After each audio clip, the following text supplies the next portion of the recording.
Adam's dedication to going to the away games this season is phenomenal. But I mean, that's what you want to do. You want to wake up on a Saturday and you want to get excited and you want to support your football team and you want us to win. And it's really hard to do that when there's all of this noise in the background about a new owner supposedly coming in who might not be coming in, might actually won't spend any money.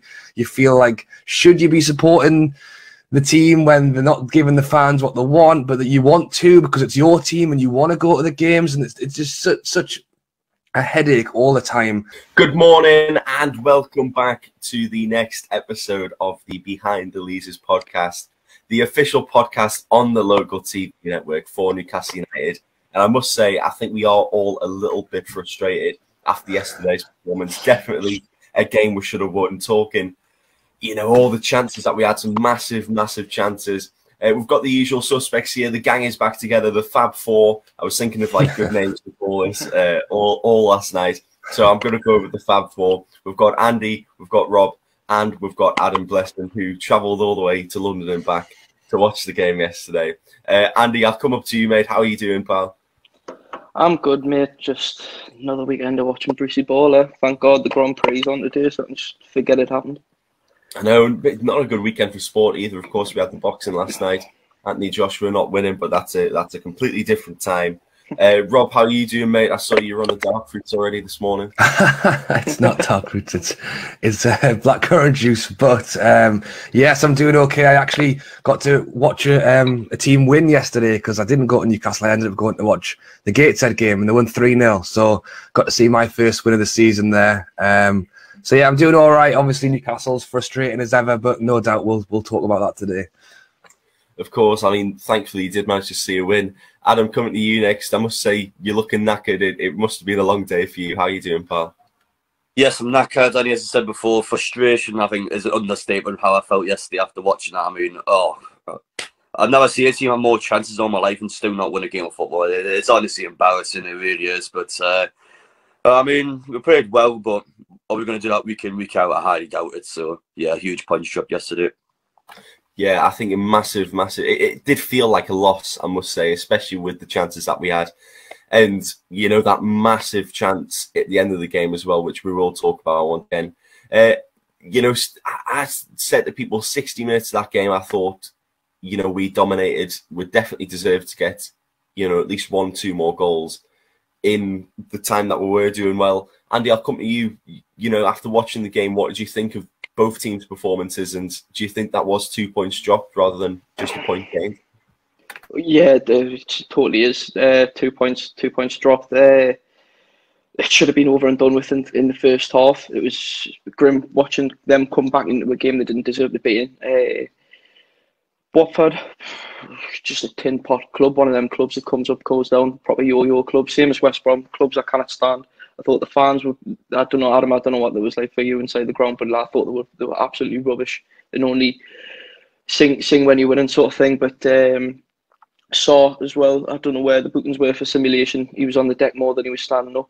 But it was frustrating. I think you can't put too much on Murphy. Yes, God knows what he's trying to do, and I think I have cursed him by saying I thought he was going to be my player of the season, but you do need to finish them chances, but the game should have been put to bed a long time before that. We shouldn't have been relying on a last-minute winner.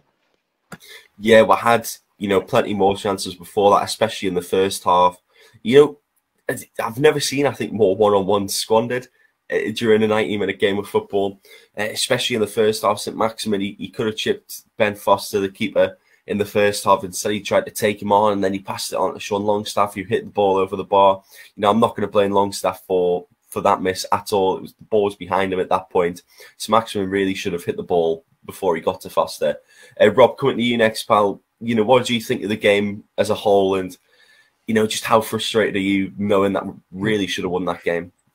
Yeah, I mean, as I say, I was over watching Gateshead play yesterday, so I didn't see the full game, but I've watched all the highlights. I've seen all of the reaction, and to be honest, I'll be lying if I say I was surprised. We're just in this rut at the minute, and I think a lot of the time when you're down and things aren't going your way, it's really tough to just kind of pull that win out of the bag. And I think yesterday was the perfect example of that. As you say, Murphy's chance at the end on a different day, you like to think 9 times out of 10 he puts that away. St. Max, who's been the absolute talisman of our team, one-man team, if you could define one, is basically the way we play at the minute with him up front. One-on-one with Foster pretty much, and for me, he takes one touch and I'm thinking bang it bottom corner, but instead he tries to do a step over, takes it around 2 more players. And I think by the time he passes it to Sean Longstaff, he's pretty much, the chance is almost gone. So, again, I mean, Foster had a good game. He made some good saves for them. But really, as you say, when we're having 20 shots on goal or whatever it was, you've got to be scoring more than one of them. Definitely. I think I'm looking forward to seeing that cycling goalkeeper vlog with all the saves that he's made against us. And, you know, I've not actually seen one this season. I don't even know if he's allowed to do them in the Prem. But, yeah, a very, very frustrating game. I thought there was one player who stood out quite well. You know, it's actually, I'll be honest, the first Newcastle game I've seen this season. I've been working quite a lot whilst the games were on, so I've not been able to see them. But has Joe Willock been playing that well every game this season, or is he just, you know, come out and play well this one game? I wouldn't say he's definitely. Well, the problem with Willock, and I think we all know it, is that because he was so good when he left us, that he had quite a high bar to come in and set to. So for me, I don't think he's necessarily had the impact that we would have wanted. So it is good to see him getting a lot more of the ball. I know we'll pass the ball to St. Max all the time because everyone knows he's the man who's actually going to do something. I think of anything, Willock's been quite quiet at the start of the season, so it's good to see him on the ball. I mean, those are the attacking players. Those are the guys who want to get more of the ball. So to see him kind of doing a little bit more this weekend was definitely a positive. Yeah, definitely a positive sign. Hopefully a sign of things to come. Adam, I'll come to you next. Of course, you were at the game. First of all, describe what the crowd was like and just how frustrated you are as well after that game.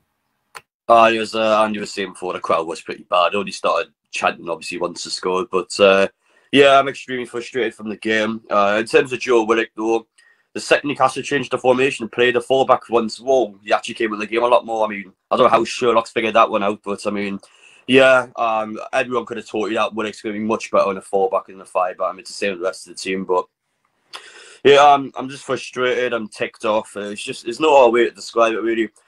That team just proved to me yesterday how reliant we are on Callum Wilson scoring goals, because without him, no one can take chances. It's that simple. The only chance we scored was just an absolute screamer by Longstaff, which on another day he wouldn't have scored. So, yeah, we just can't take chances without Wilson. It's that simple. And it's a problem because, you know, for a fact, when he comes back, he's just going to get injured again. So, yeah, we need to start being reliant on our players. But unfortunately, at this football club, we didn't spend the money, and that team will not play good week in, week out. It's that simple. So when we do play well, we've got to get the 3 points, which we didn't do yesterday again. You mentioned the 4 at the back. It did seem to work for quite a while in this game. Definitely took Watford by surprise, I must say. Andy, do you reckon it's a quite good breath of fresh air that we are starting to play with a 4 at the back rather than a 5? Well, how long have we been saying it for, boys? It's every week we've said a 4-2-3-1, something like that. It's screaming for the way we go forward. To be in that formation, bloody surprise, we do, and we score and look like, well, maybe scoring more if we had players that could put a ball in the back of the net. But I had the same mind as well. Sean Longstaff is a breath of fresh air when he's not playing with Shelby. Shelby is quite clearly the problem in our midfield. I think when he plays, he's obviously lazy. I think that obviously comes across in training as well, from what I've heard. But Longstaff was great. Like he bossed the middle for us, which allowed Willock to come forward, and that's what we've been needing. Someone who can hold the ball in the middle of the park, which allows Willock to get in positions which he was getting in, to then maybe get which will see him get a couple of goals in. But like Adam was saying as well, losing Wilson, surely that would scream to like the likes of Dwight Gale to start get your foot forward, go in, try and get in these chances, put your name about, because like Adam says, Wilson is injury prone. Gale wants to get, if he wants more football, if he's looking to get another move, he needs to improve and needs to impress. But I just think everyone's a bit just after that thinking we're going to get the win, and then it's just not coming again. Like we said this last week, where is the win going to come from? Because I don't think we'll get it at Wolves next week either. Yeah, I think it was definitely a deflating performance. I can understand if you know, some of the players' heads would drop after that. But I completely agree about Sean Longstaff. I thought the forward runs he was making, for example, you just wouldn't see it in Shelvey anymore. Of course, Shelvey does like to play a long ball, but, you know, allowing, like you said, allowing Willock to go forward, even having him as support, he managed to get that goal today. It is a big breath of fresh air. I think we do need to look at that midfield department with Isaac Hayden possibly staying back as well. People are saying he was playing like a centre-back during this game. You know, I'm not sure what position he was actually playing in yesterday, but, you know, it was really good to see Sean Longstaff, I think, getting forward and, of course, getting his goal. Rob, coming to you next, mate. You know, we've mentioned Joe Willock. Dwight Gale is a player that, you know, he came on. It's his, I believe, first appearance this season. Do you think he made any sort of impact at all? I mean, I think by the time he kind of came on late, he didn't have too much time. I mean, it's the whole thing with the striker situation is just crazy. And again, I know we don't want to spend money and do this and do that, but you look at, well, again, reliving the past here, but, you know, Rondon going to Everton for free, and there are players around there that we could have looked at that just completely ignored. We brought in Andy Carroll 2 years ago, and the idea was that, in the words of Steve Bruce, we needed striker backup. So at that time we had, you know, Wilson, Gale, and we brought Andy Carroll in. So you're telling me 2 years later that we don't need backup anymore? Because that's basically what he meant. He's let one go and he's not replaced them. Now saying that we do have the backup and we don't. And Gale's clearly not in favour. He's the only fit striker at the club and he still isn't getting played. So that just shows how desperate we are to find some backup there. I mean, we can't do anything about it now. All we've got to do is wait till January. I think St. Max is, for what it's worth, is doing a fantastic job in a position he shouldn't be playing in my opinion. But giving the ball to St. Max and expecting him to run around 10 players and score every game is just not the way to play a game of football. So for me, I would be tempted to just give Gale some game time to just see what he can do. I think 7 minutes at the end of a game when it's already, well, I mean, Carl Darlow's getting booked on the 91st minute for time wasting. So that just shows where we were in that game in terms of wanting to try and get a last minute goal. Yeah, I think, thank God we've got St. Max, and God only knows if he picks up a knock, because I think we'd be really up the river if that happened. Yeah, I was going to mention actually the yellow card that Darlow got. I was really surprised to see us time wasting, you know, when we played so well and when it was 1-1. And after, you know, the last 10 minutes as well, I think the commentator said it was going to be a grandstand finish, which I guess it was. But, you know, so frustrating to see us running the clock down because, like we saw, we definitely deserved 2 more points in that game. And I'm going to come to you next. I must say, I love Alan St-Maximin, but I got really frustrated with him at times yesterday because he loves to run and he sometimes loves to pass. There are definitely situations where he should pass a bit more often than he should. Do you agree with that, or do you think, you know, he should just dribble a bit more?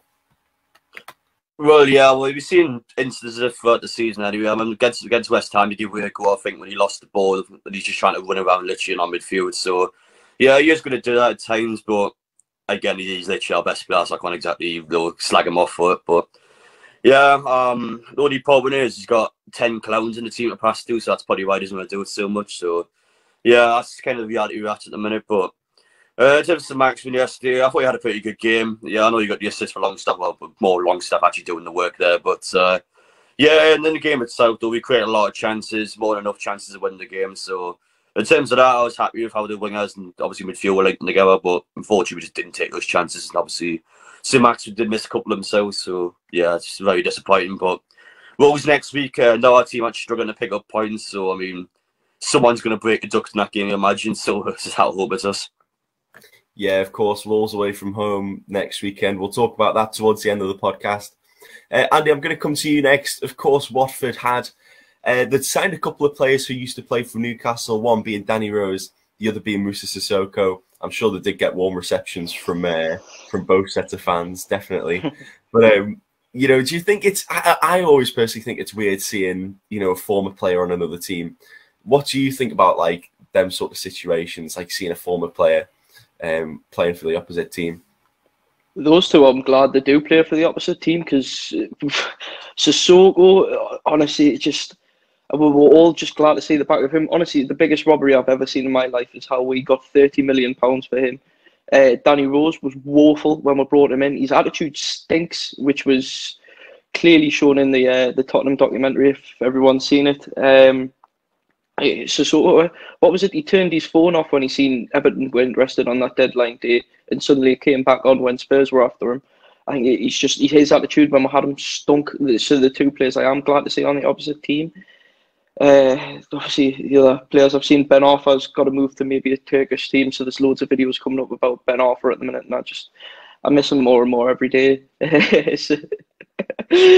Just imagine him and Maxi playing in the same team, but just, yeah, there's not many players apart from Wijnaldum, maybe, at the minute, that I'm really bothered that have left the club, and maybe that I would be bothered about them playing against. But obviously Wijnaldum's not going to be a problem because we're not going to play PSG anytime soon. So, yeah, it's not something I'm too worried about at the minute. Well, you never know. We might play PSG eventually. I remember what you mean as well in the Tottenham documentary. Did he not sort of really want to go to Barcelona instead of Newcastle or like Everton or something like that? And all of a sudden he ends up in Newcastle.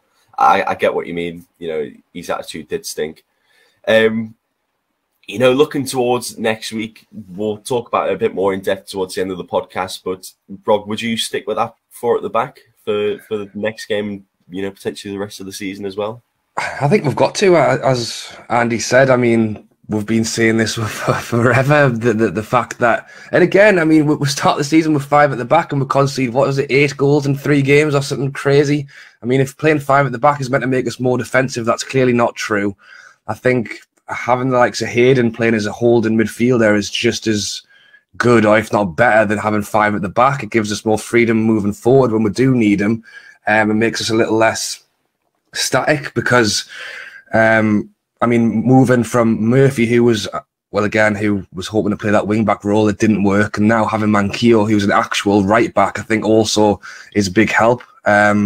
I mean, going at the Wolves game, I think we've got to stay the same. Unfortunately, we haven't got too many other options, if I'm being honest. You know, you're looking at the bench. I mean, yes, Murphy, I think he's probably the one standout player who I'd like to possibly see come on the pitch. Gale, maybe give him a bit longer in a game. But after that, you know, Hendrick, Kraft. I mean, Fraser, I would love to see come on and do something, but he's not in favour and he's injury prone as well. So to answer your question, I think we've got anyone else to play in that 11. I think the big problem for us at the minute, and I said it at the start of the podcast, is but just things aren't in our favour at the moment.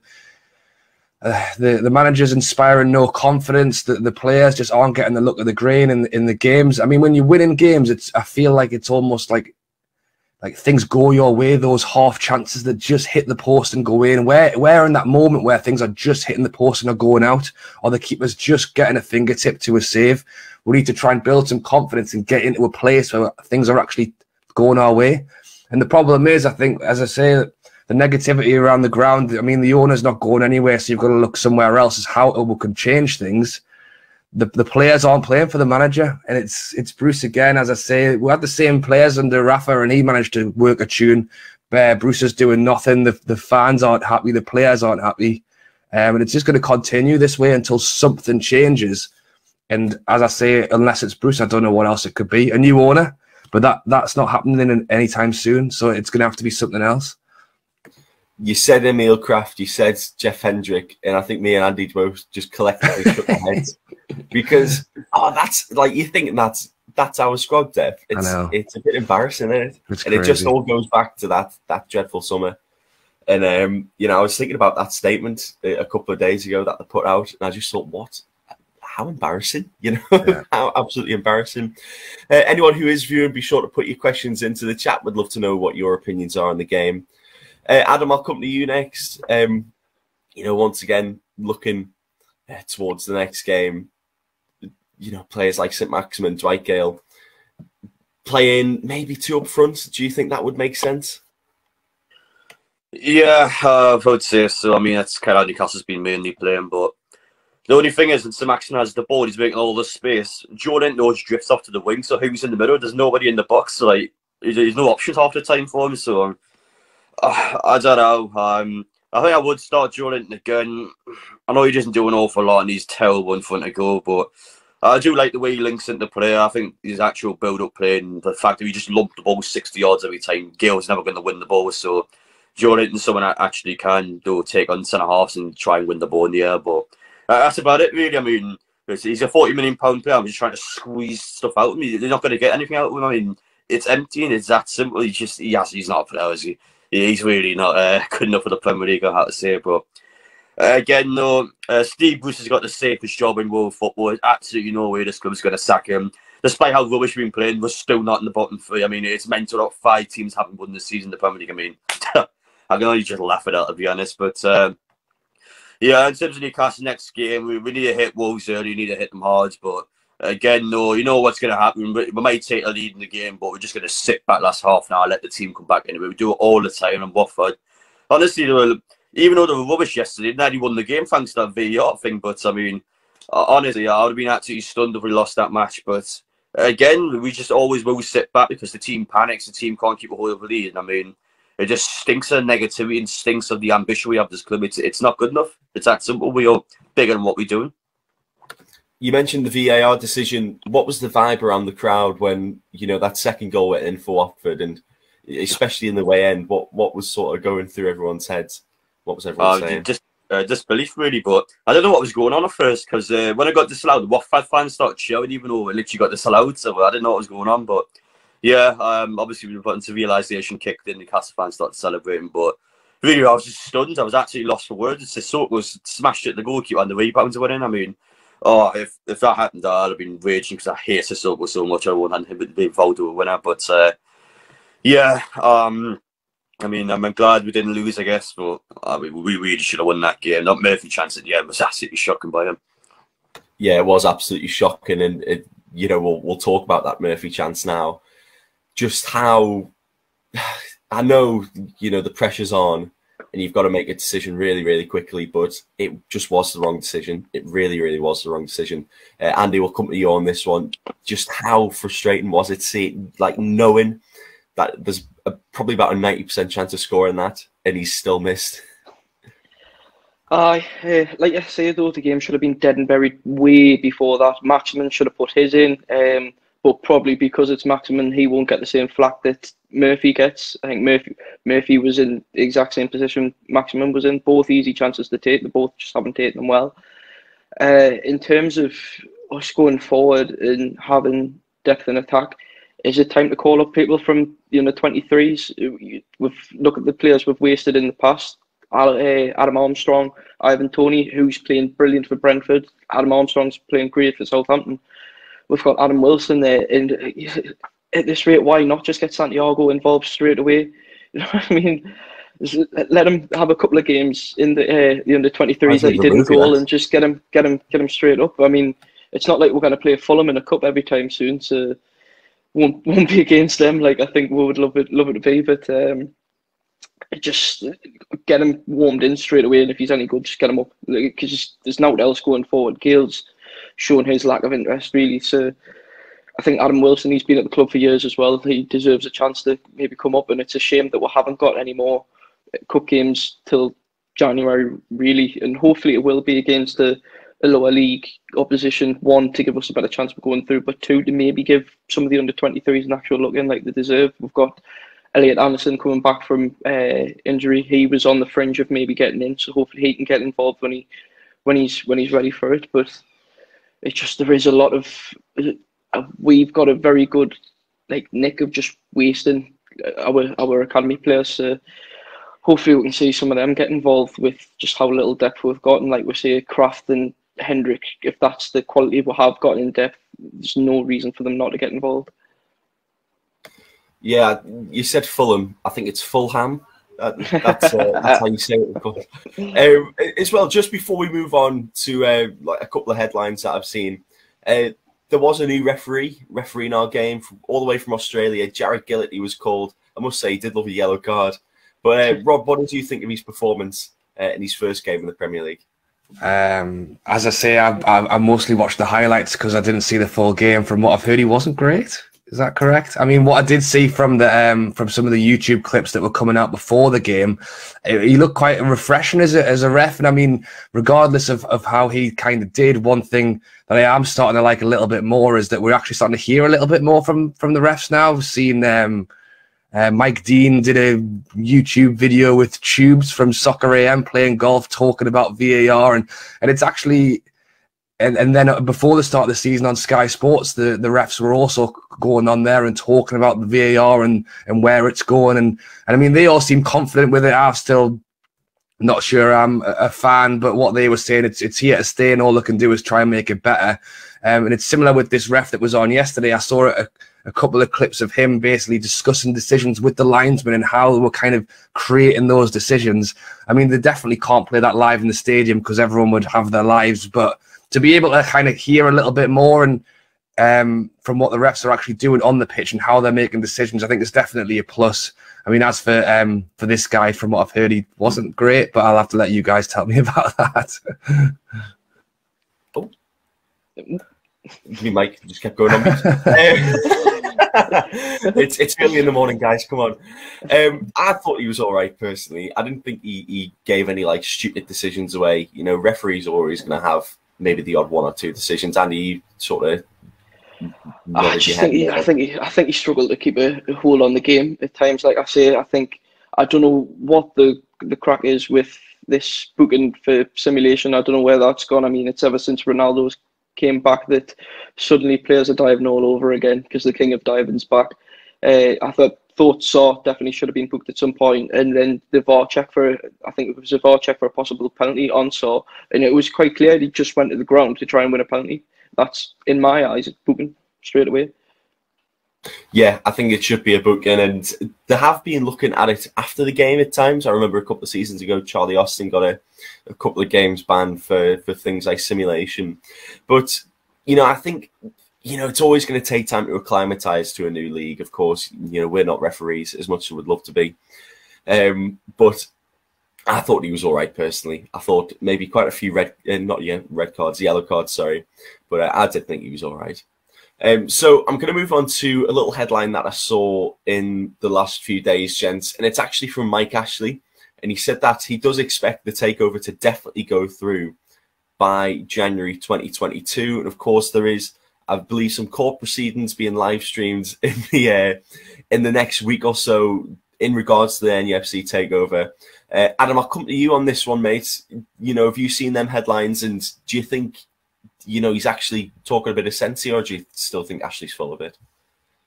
I just think it's just rubbish in general. I mean, it's just typical papers, typical journalists or whatever. Even if Matt actually put it up himself, it's just not going to happen. I mean, it's really not going to happen. I can't see it happening at all this season. It's just Ashley's excuse of literally coming out and not having to spend money in the windows and not having to care about Steve Bruce. That's sort of his backup plan, really. But no, I don't rate it one bit. I don't rate it, sorry, but yeah, I don't really care. We really need to stay up this season. That's our priority, and I don't want any of this sort of take our background nonsense for it. But yeah, we've got to focus on that, really. But in terms of the takeover, I couldn't give one, to be honest. I know obviously there's the court live stream on Wednesday, like you said, but yeah, I'm not interested at all. I'm focusing on staying up. Andy, will you be tuning into that live stream for the takeover? Yeah, hopefully you're going to be covering a story off local TV on it. I mean, there's not, when it comes to business numbers and stuff, I mean, I'd like to pretend that I knew what was going on, but I really don't. I don't think there's a lot of people that don't. And I think there's a lot of people that have used that to an advantage on Twitter and try to say like, oh, this and that, and where on earth these people are getting these credible sources from, and it's just absolute garbage. So people are getting like, well, it gets people carried away and gives them hope. And again, going back to the Friday Night Football against Leeds, the bit with Gary Neville and Carragher on before that, there was a great discussion on hope. It's like, where is the hope around Newcastle at the minute? And I certainly think that will come back if the takeover was to go through, but I think that's at the backest of every, that's not a word, the furthest back in everyone's brain at the minute. Everyone just wants to see results happening on the pitch, but it's just, I think those two things are going to come hand in hand together when Mike Ashley eventually leaves this football club. Yeah, I think if that's something that we just want, it's, you know, we've mentioned the word transparency a lot. Just we want to know if it is going to happen or if it isn't going to happen. We don't want to be stuck in this sort of loop all the time, where you know, is it going to happen? Is it not going to happen? Because it's frustrating, and I think it really does hinder what happens at the club. I think the January transfer window, not the January transfer window, sorry, the summer transfer window is a massive sort of point to prove that, you know, it is really distracting. I think this January transfer window as well, you know, I'm not one for conspiracy theories, but you just never know. It could be, you know, one of them things where it's like, oh, he's just saying this so he doesn't have to spend any money in January. Rob, what do you rate of it? I'm not sure anymore, to be honest. One thing I do know is that it's really tough as a Newcastle fan at the minute, to be honest, because I get everyone's kind of saying the same thing but saying it differently. I think Adam's dedication to going to the away games this season is phenomenal. But I mean, that's what you want to do. You want to wake up on a Saturday and you want to get excited and you want to support your football team and you want us to win. And it's really hard to do that when there's all of this noise in the background about a new owner supposedly coming in who might not be coming in. Mike Ashley won't spend any money. You feel like, should you be supporting the team when they're not giving the fans what they want, but that you want to because it's your team and you want to go to the games? And it's just such a headache all the time. I think with regard to the owner situation, and I mean, it's good to hear that something's happening, I guess, you know, that at least there is some steps being taken in the right direction. My only worry is that part of me still thinks this is all just still one huge facade that Ashley's running with because he's still making money out of the club. And as long as he continues this process, you might get some money back off the Premier League if that's what he's trying to do. Or at the very least, he's still making millions of pounds off TV deals and spending no money here. I honestly think if he really wanted to sell, there must be another offer somewhere. I mean, we've been hanging on to this Saudi bid for years now. There's got to be someone else somewhere who's also got some money who would buy the club. You can't tell me that in all this time he's been trying to sell the club, he's had one offer from the Saudis. There's got to be someone else somewhere who wants to buy it. I mean, it's just ridiculous that we're still waiting on this one bid. Which again just makes me think that, is this real? Is it like, where's the other bids? So yeah, as I say, it's a tough time to be a Newcastle fan, I've got to say. It's very torrid, isn't it? I hate even thinking about it. Should we all just have a whip round and see if we can get £300 million or something? You know, I'm sure we've got that in our back pocket.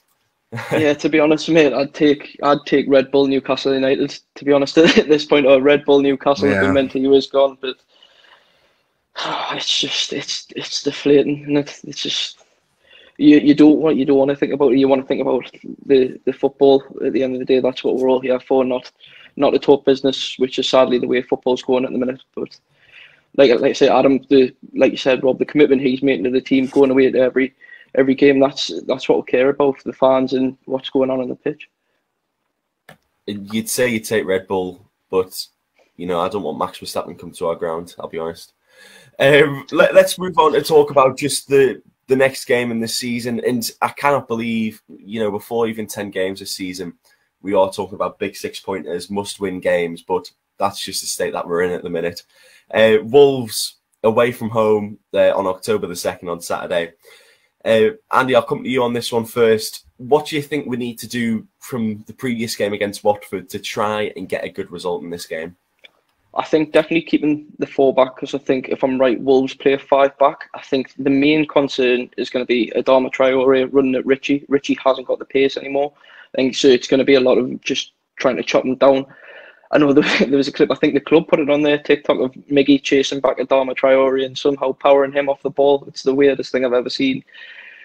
But again, it's going to be, if Callum Wilson's still not there, it's going to be a lot of relying on Maximin. And like you were saying, how you got frustrated at him, it's all he can do. And like Adam said, with the players around him at the minute, he is the furthest player forward, so he's having to do that, having to just run at people to try and create a chance. And Wolves have got some good players in that back line.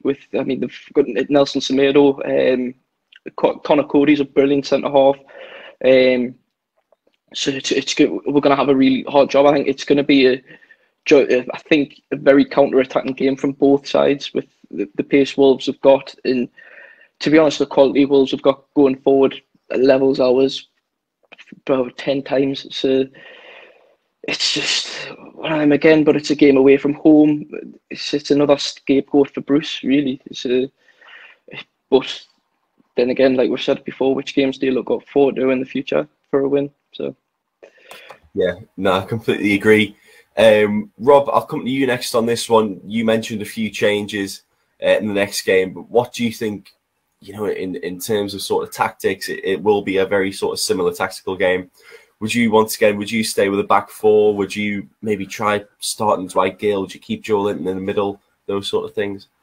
I mean, as you say, I think four at the back's the way to do it. Again, the only one thing I would potentially say is it's tough because we need a striker on the pitch. We need to put a striker on the pitch. So the only option is play Gale there or possibly stick Joe Linton in there. But again, it's not necessarily. We don't need any more running. St. Max will do all the running. We just need someone to stand on the penalty spot and kick the ball in the net. You look at the example when St. Max really should have shot first time and scored, but when he took it around the keeper and the player and then laid it off to Longstaff, I mean, he's had to bust a gut to run 50 yards to have at least one person in the box.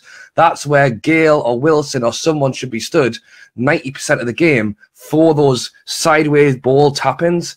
If St. Max had that pass on, we'll talk about him trying to take on the whole team. You know, if he had someone alongside him, maybe he wouldn't have to.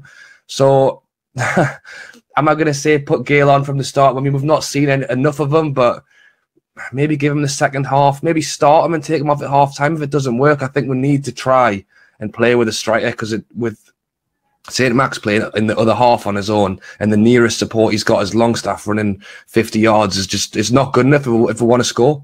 I mean, that's the thing. If we're going to go to this game and take another 0-0, 1-1, then we'll probably have enough to do that, I would say. But if we want to actually go there and actually score some goals and try and get 3 points, we need to have another attacking player on the pitch. Definitely with Dwight Gale as well. I think when he does come off the bench, you know, bar the last game, he is good and he has proven to score goals. Adam, once again, you'll be travelling to the game. You've said that you want to go to every single game this season, you dedicated man. What are you expecting from the crowd this game? Just probably the same as Watford, really. I mean, Wolves fans, I've been down a couple of times before, and they're nothing special, really. But Newcastle themselves have a good record with the Molyneux. I mean, I can't remember the last time Wolves beat with her. I know for a fact the last 5 or 6 matches have been 1-1s, both teams. I mean, it better not been all 1-1. I'm sick to death of those. But, yeah, in this game, though, Newcastle, like I said before, need to start well. We need to get them quite early on. But my only problem being that we can't take chances. So it's just one of those games, really. I think it'll be quite an even game. I think Wolves are also struggling quite a lot, like Newcastle. I know they picked up a couple of decent results, but they still can't win games. And I think in the match itself, I mean, it's just one of them, really. I think both teams are turn up, and I think both teams are struggle. I don't know which one's going to do it. It better be Newcastle, that's what I'm going to say. But, I mean, I wouldn't want to draw, but it's not the worst thing that could happen. But if Wolves beat us, then we're going to be screwed because they're going to literally leapfrog over us and we'll be in the bottom 3. So, yeah, it's quite a big match. I don't know if I say it's a 6-pointer, but I think it's definitely an important match in terms of obviously getting the pressure off you nice and early on. But in terms of Gale starting, I personally wouldn't start Gale because all we do is lump the ball, and again, Gale's just not going to win those headers. Gale's better getting behind defenders than passing the ball to him. But we're not getting the ball enough in the final third to be doing that though. So we'll see how things go. But I personally started Julian to begin with, and he does nothing in the game. I'll probably switch Gale on half time. Yeah, I completely get what you mean. We'll go around the room for a little score prediction before we end the podcast. So, Andy, I'll come to you first. That's what everyone's mic's like on at the same time. Yeah, Andy, score prediction from you, pal. I'm going to be the negative Nelly, and I'm going to say 2-0 Wolves. 2-0 Wolves. What's your reasoning for that? They're going forward better than us. They've got better quality going forward, and we've shown that we've struggled defensively. I mean, we were lucky not to lose yesterday after that. Obviously the goal getting ruled out by VAR, and I think Adama's just going to have Richie's life on that right hand side for Wolves. I forgot about Adama Traore. Let's hope he doesn't have Richie's life. Richie, I thought he did all right against Sarr, apart from all the diving and that. Rob, you next. A quick score prediction. Yeah, I'm actually gonna be positive today. I haven't been in the last few games. I'm gonna go 1-0 win to us. I just think it's the last game before the international break. I think the player, we always seem to like to do this, will be terrible, and then just when you think something might happen, Bruce sacked or something, will somehow clinch a win from nowhere. So I'm gonna go 1-0 to us. Yeah, it's got that sort of feeling, doesn't it? Adam, coming to you next. Once again, it's a very weird away section, isn't it, at Wolves? Because it's like on the side of the ground and it loops all the way around in like a crescent sort of way, in it. What's your score prediction for this game? I'm going to be confident. I think Newcastle will get one over Wolves. I'm going to put down a win 3-1. I think the attack will actually do its job, and I think the team will handle Adama Traore. I mean, we did well against Saul yesterday for the majority of the part. I mean, yeah. I mean, Adama Traore is a quick player. He's strong, but I don't rate him one bit. He's got no own product, and I think we'll have a great time. I mean, I don't know why you got your head shaking. I love it, Adam. Oh, Adam, like we're gonna win. I love the ambition. So do I. 3-1, mate. You said 3-0 against West Ham. We got beat 4-2. You said I think like 3-0 against Wolves as well. Or not Wolves, sorry, against Leeds. I mean, if it does come off, then completely fair play to you, mate.